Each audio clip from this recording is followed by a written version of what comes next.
इसलिए जिन जिन के मन में ये बात है कि भारत बहुत जल्दी हिंदू राष्ट्र बनने वाला है, मैं ऐसे कई अपने मुस्लिम दोस्तों को जानता हूं, कई क्रिश्चियन दोस्तों को जानता हूं, कई हिंदू दोस्तों को भी जानता हूं जो इस बात से भयभीत रहते हैं कि क्या हमारा देश एक धार्मिक राज्य बनने वाला है, हिंदू स्टेट बनने वाला है। कुछ ऐसे भी दोस्त हैं जो इस बात से बड़े उत्साहित रहते हैं, जिनको लगता है कि बस अब तो हिंदू राज्य बनने ही वाला है। कि 6 दिसंबर को अयोध्या में जो बाबरी मस्जिद नाम का एक स्ट्रक्चर था, वो स्ट्रक्चर तोड़ा गया था। जब वो तोड़ा गया तो कांग्रेस की सरकार, श्री पीवी नरसिम्हा राव की सरकार, जिसके वित्त मंत्री मनमोहन सिंह थे जो बाद में प्रधानमंत्री बने, स्वाभाविक है कि वो सरकार दबाव में आ गई। तो सरकार ने कई फैसले ताबड़तोड़ किए, जिसमें से एक फैसला ये था कि आरएसएस को प्रतिबंधित किया गया। कहते हैं कि इंदिरा गांधी के दबाव में नेहरू जी को ये बात माननी पड़ी और केरल में पहली बार स्टेट इमरजेंसी गलत तरीके से लगाई गई।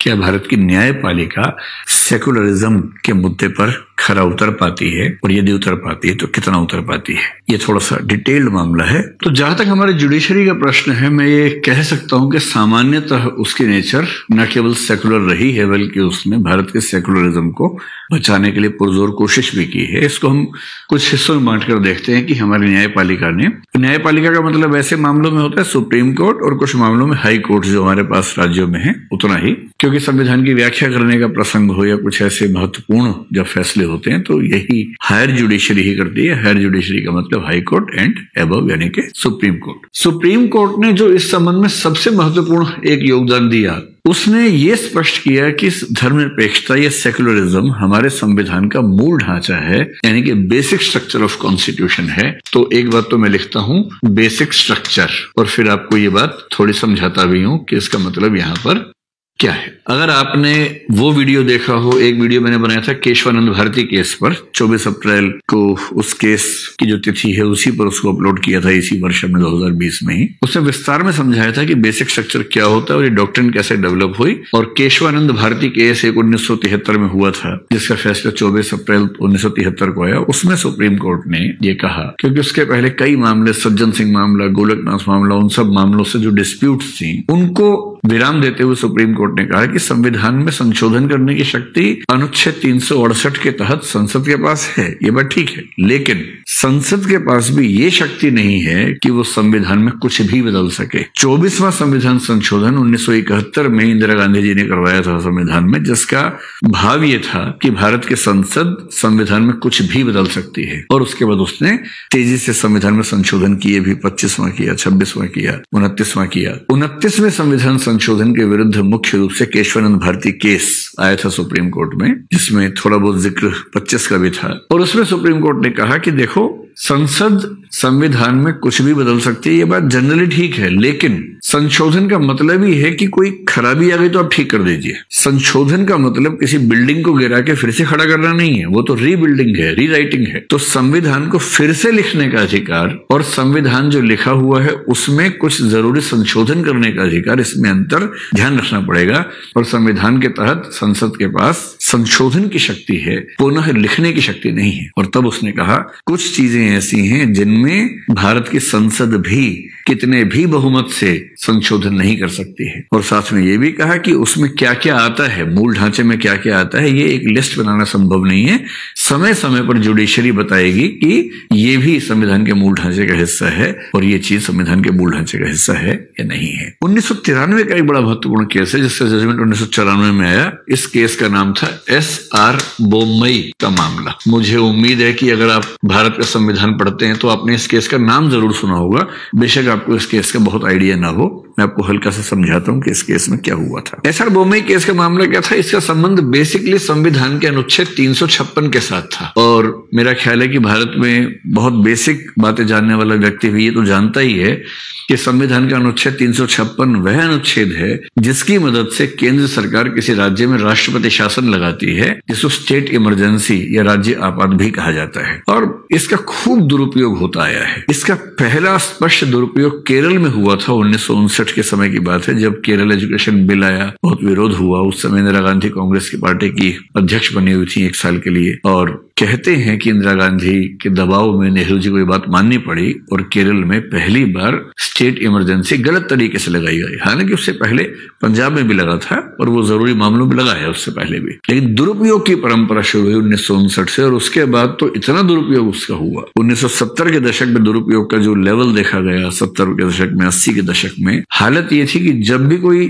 नई केंद्र सरकार बनती थी तो जिन भी राज्यों में किसी विरोधी पार्टी की सरकार होती थी उन सबको एक साथ सैक कर देना, उन सब में एक साथ आर्टिकल 356 का प्रयोग कर देना एक परंपरा बन गई थी। और ये परंपरा लोकतंत्र के लिए स्वस्थ परंपरा नहीं है। राज्यपाल की शक्तियां इतनी बढ़ गई थी कि राज्यपाल किसी चुनी हुई सरकार को परेशान कर सकता था। ये मामला बेसिकली उसके बारे में था और ये 1993 का मामला है। 1993 के मामले का मतलब ये हुआ कि इस समय केंद्र में पीवी नरसिम्हा राव जी की सरकार थी जो 1991 से 1996 तक चल रही थी। मामला क्या था कि मामला ये था कि 356 का प्रयोग उस समय लगभग 7 राज्यों में किया गया था, जिनमें से 4 राज्य थे जिनमें बीजेपी की सरकार थी। और वो 4 राज्य कौन से थे?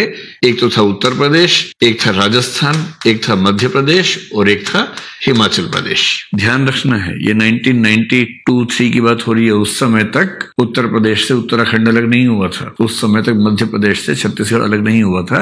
उस समय उत्तर प्रदेश मध्य प्रदेश का मतलब होता था जिसमें उत्तराखंड और छत्तीसगढ़ भी शामिल है, क्योंकि ये सब जो नए राज्य बने हैं 2000 ईस्वी में जब अटल बिहारी वाजपेयी जी की सरकार थी उन्होंने बनाए थे, उससे पहले ये राज्य नहीं थे। तो 4 राज्य थे बीजेपी की सरकार वाले, इन चारों में राष्ट्रपति शासन लगा था। इसके अलावा एक राज्य था कर्नाटक जिसके मुख्यमंत्री थे SR बोम्मई, एक राज्य था मेघालय और एक राज्य था नागालैंड। इन सब राज्यों में अलग अलग वजहों से कहते हैं कि राज्यपालों ने थोड़ी बहुत शरारत की, चंचलता की, बदमाशी की और वहां पर राष्ट्रपति शासन लगाने की व्यवस्था कर दी। कर्नाटक में तो हालत ये हुई, कई राज्यपाल इतने बड़े खिलाड़ी हुआ करते थे उस जमाने में कि बहुमत है या नहीं सरकार के पास अपने घर पे फैसला करते थे विधायकों को बुलाकर। उनको लग गया बहुमत नहीं है तो बहुमत नहीं है। और तब सुप्रीम कोर्ट को इस मामले में बहुत स्पष्ट निर्देश देने पड़े थे। निर्देश क्या थे?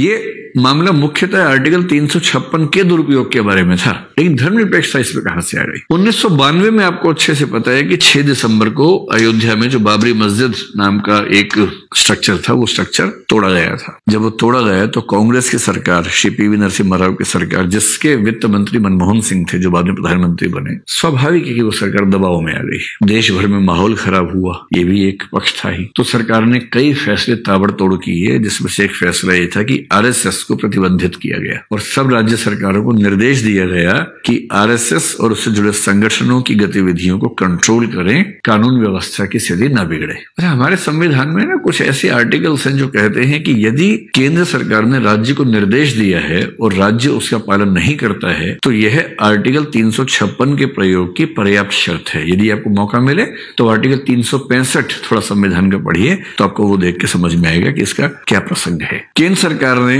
सब राज्यों को निर्देश दिया। इन 4 राज्यों में सरकार थी बीजेपी की, और बीजेपी का मतलब है कि बीजेपी के जो राजनीतिक लोग हैं वो सामान्यतः आरएसएस की बैकग्राउंड से ही आते हैं। और ऐसा देखा गया कि इन 4 राज्यों में सरकारों ने आरएसएस की गतिविधियों को कंट्रोल करने की बजाय उनको प्रश्रय देना शुरू किया, उनको सपोर्ट करना शुरू किया। और मतलब कहा जाता था उस दौर में कि आरएसएस के जो लोग छिपना चाह रहे थे वो सारे इन 4 राज्यों में थे और 4 राज्यों की सरकारें उनको पूरी तरह से अभयारण्य की तरह से स्थितियां प्रदान कर रही थी। ये आरोप था। इस आरोप की बिना पे, इस आरोप के आधार पर इन 4 राज्यों में केंद्र सरकार ने आर्टिकल 356 का इस्तेमाल किया। कर्नाटक के बहुमत का मामला था, मेघालय नागालैंड में बहुमत का मामला था। और आपने एक कानून का नाम सुना होगा, आजकल बहुत चर्चाओं में चल रहा है, उस कानून को बोलते हैं एंटी डिफेक्शन लॉ, यानी दल बदल विरोधी अधिनियम। वो भी एक बहुत डिबेटेबल मामला था, उसको लेकर हुए डिस्प्यूट्स इसके अंतर्गत शामिल हो रही थी। तो सुप्रीम कोर्ट ने क्या किया, क्योंकि इन सबके खिलाफ केसेस हुए, सुप्रीम कोर्ट ने इन सारे मामलों को इकट्ठा मिला के केस का नाम कर दिया SR बोम्मई एंड अदर्स। ये मामला बना दिया और इस मामले में इन 7 के 7 केसेस को ध्यान से सुना। और जब 7 केसेस को ध्यान से सुना तो जो फैसला दिया अंत में, फैसला ये था कि जो बीजेपी के 4 राज्य थे उन 4 राज्यों में आर्टिकल 356 का प्रयोग वैध है। उसने ये कहा। क्यों वैध है? तो सुप्रीम कोर्ट ने कहा कि जो सेकुलरिज्म है वो हमारे देश के संविधान का मूल ढांचा है, और यदि किसी राज्य की सरकार सेकुलरिज्म का ध्यान नहीं रख पा रही है, यदि किसी राज्य की सरकार सेकुलरिज्म के रास्ते पर चलने से मना कर देती है और केंद्र के निर्देशों को नहीं मानती है, जो कि सेकुलरिज्म के पक्ष में निर्देश हैं, तो किसी राज्य द्वारा धर्मनिरपेक्षता का उल्लंघन करने के मामले में हम धर्मनिरपेक्षता को संविधान का मूल ढांचा मानकर अनुच्छेद 356 के प्रयोग को वैध मान सकते हैं। बाकी राज्यों के मामले में सुप्रीम कोर्ट ने केंद्र सरकार की गलती को माना, एसआर बोम्मई के मामले में केंद्र सरकार की गलती को माना, 356 के प्रयोग को गलत साबित किया, लेकिन इस मामले में नहीं किया और तर्क ये दिया कि धर्मनिरपेक्षता आज से संविधान का मूल ढांचा माना जाए, केशवानंद भारती केस के तहत जो व्याख्या की गई थी उसके तहत। और इसका मतलब ये हुआ कि 1994 के इस जजमेंट के बाद से स्थिति ये है कि भारत के संसद और भारत के सारे राज्य विधानमंडल अगर मिलकर भी संविधान संशोधन कर दें कि भारत एक सेकुलर स्टेट नहीं है, तो भी ये नहीं चल पाएगा, क्योंकि सुप्रीम कोर्ट भारत में संविधान की सही व्याख्या करने की अंतिम शक्ति रखता है और सुप्रीम कोर्ट की बड़ी बेंच ये व्याख्या कर चुकी है कि धर्मनिरपेक्षता भारतीय संविधान का मूल ढांचा है। ये बात मैं विशेष रूप से उन साथियों से कहना चाह रहा हूं जिनके मन में ये बैठा हुआ है कि यदि इंदिरा गांधी प्रस्तावना में धर्मनिरपेक्ष न लिखवाती, पंथ निरपेक्ष न लिखवाती, तो भारत तो धर्मनिरपेक्ष राज्य था ही नहीं। सुप्रीम कोर्ट ने बार बार ये बात कही है कि प्रस्तावना में पंथ निरपेक्ष शब्द का होना न होना इससे फर्क ही नहीं पड़ता, क्योंकि भारत के संविधान के 50 ऐसे आर्टिकल्स हैं जो भारतीय संविधान को धर्मनिरपेक्ष या पंथ निरपेक्ष या सेकुलर घोषित करते हैं, बताते हैं। और अब तो ये संविधान का मूल ढांचा हो गया, उसके बाद तो बात ही खत्म हो गई। इसलिए जिन जिन के मन में ये बात है कि भारत बहुत जल्दी हिंदू राष्ट्र बनने वाला है, मैं ऐसे कई अपने मुस्लिम दोस्तों को जानता हूं, कई क्रिश्चियन दोस्तों को जानता हूं, कई हिंदू दोस्तों को भी जानता हूं, जो इस बात से भयभीत रहते हैं कि क्या हमारा देश एक धार्मिक राज्य बनने वाला है, हिंदू स्टेट बनने वाला है। कुछ ऐसे भी दोस्त हैं जो इस बात से बड़े उत्साहित रहते हैं, जिनको लगता है कि बस अब तो हिंदू राज्य बनने ही वाला है। ऐसा नहीं है। भारत की कोई भी सरकार, भारत की कोई भी संसद चाहकर भी हमारे संविधान में ऐसे संशोधन नहीं कर सकती कि भारत एक हिंदू राष्ट्र हो जाए। भारत को पंथ निरपेक्ष रहना होगा। पंथ निरपेक्ष का मतलब सिर्फ इतना है कि सभी धर्मों का सम्मान करना होगा, जो किसी भी अच्छे राज्य के लिए कसौटी होनी भी चाहिए। इसमें कौन सी ऐसी गलत बात है।